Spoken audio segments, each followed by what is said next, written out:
সকলোৰে মৰমৰ অভিনেতা আমিৰ খান বুঢ়া হৈ গৈছে নি বাৰু? আপোনালোকে চাওকচোন, মিষ্টাৰ পাৰফেকশ্যনিষ্ট আমিৰ খান বুঢ়া হৈ গৈছে বুলি বহুতে দুখ প্ৰকাশ কৰিছে।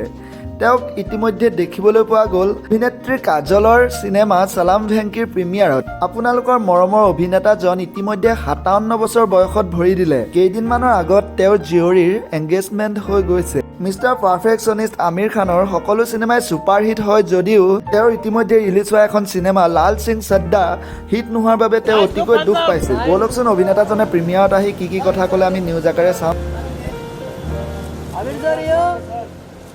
आमिर सर समोर साहेब इकडे माझ्याकडे थांबा साहेब थांबा. लुक कडक आहे एकदम भारी